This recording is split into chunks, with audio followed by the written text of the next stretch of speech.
I think many of you would agree with me when I say finding the perfect match isn't always easy in love. I've sort of decided to give up trying, at least for a little while, and have shifted my focus from love to food. Now today's segment will be dedicated to finding the perfect match, the perfect pair. You've heard of the epic love story When Harry Met Sally? Well, I called this segment When Wine Met Cheese.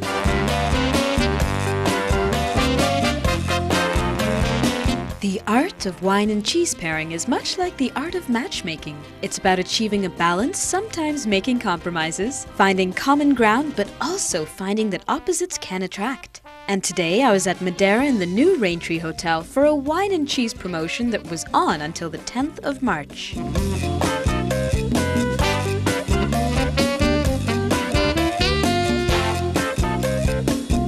Madera is a contemporary and unique lounge bar that we have, and like how good ingredients constitute a good cocktail, we have plenty of good things on the menu, which comprises of a wide selection of spirits, beverages, and a very good selection of short eats from which the guest gets. It's a widespread for guests to get on.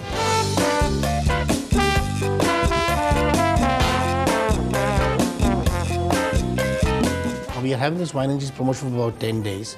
So what we are trying to do is we are trying to showcase the cheese which we have. And wine and cheese is such a natural combination so that it works so well. So what we have tried to do is take our cheeses which we have from different regions and the different wines which we have and try to get the best match. And we've made like a template for the guest to choose that with this wine, this cheese will go best. Now that's our suggestion. But again, cheese, it's to your own palate, so the guest can decide the way he wants it. But we have given our suggestions and then we'll charge it per cheese which we serve it along with the wine.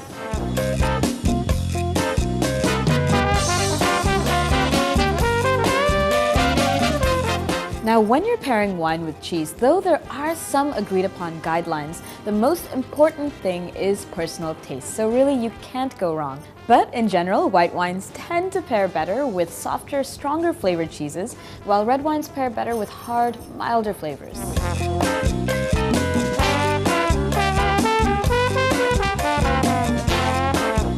And Chef had prepared a beautiful and elaborate spread of cheese as far as the eye could see. There was Gorgonzola and Gruyere, a Gouda selection of Gouda, Roquefort that would rock my world, Camembert, Bel Paisa, and Edam, oh my!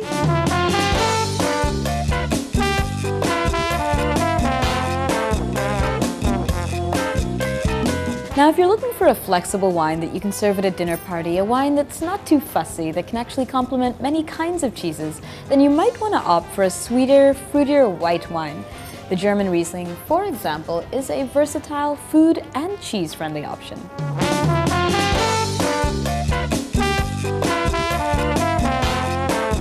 I paired the Riesling with a young and creamy Gouda, a cheese made from cow's milk and named after the city of Gouda in the Netherlands. Along with that, a biting pepper Gouda and a small serving of scamorza, a semi-soft white Italian cheese, similar to mozzarella.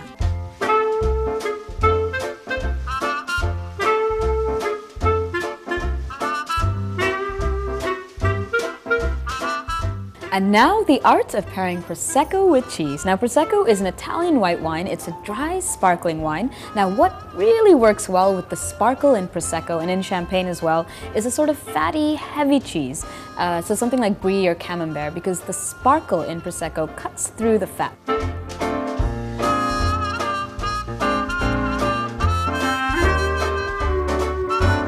The luxuriously creamy Camembert offset the zing of my sparkling Prosecco brilliantly. The perfect example of opposites attracting.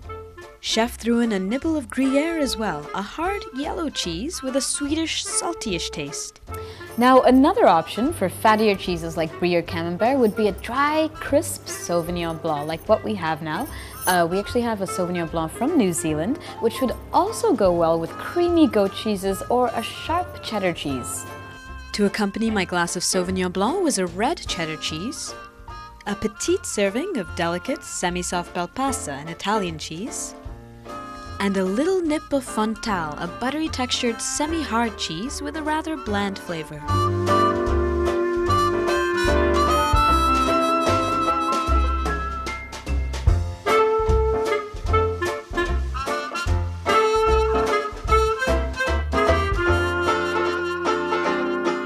Now, ladies and gentlemen, we move on to the red wine and cheese pairings. Now, with many cheeses, they leave a sort of layer of fat on the palate, and this layer interferes with the flavor of many red wines. So with reds, it's advised that you go with milder flavors, and hard cheeses generally work a lot better. I have today the Pinot Noir. Pinot Noir is a full-bodied red, robust without being heavy, and with a scent I'll truly never forget. The scent of deep black cherries with hints of mint, indescribable but unmistakable, and with a silky texture that lingers on the palate long after the first sip. Pinot Noir pairs well with Edam, a Dutch cheese that is soft, nutty flavored, and mellow enough not to overpower the glory of the wine.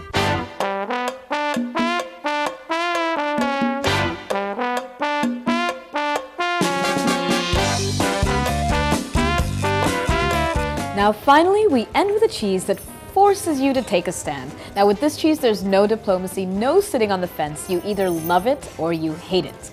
Blue cheese. Now personally, I quite love this cheese, and it's actually believed that this cheese was accidentally stumbled upon, not deliberately created.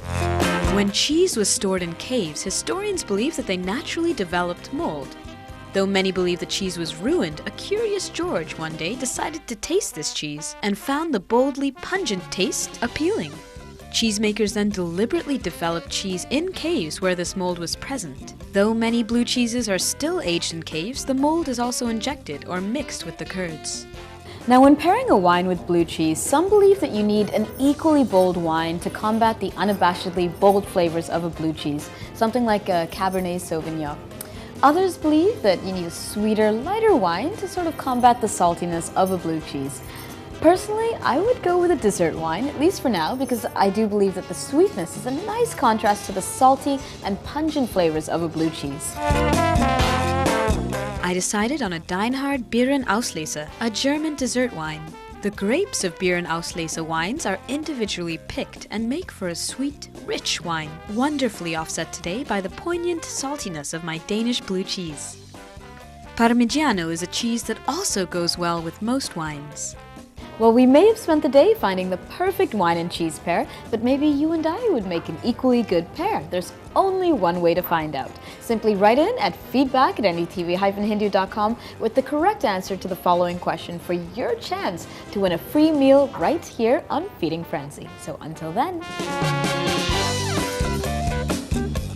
Which type of Indian cuisine does not involve marination of the food? A. Konganad, B. Bengali, or C. Chettinad? Send in your answers to feedback@ndtv-hindu.com.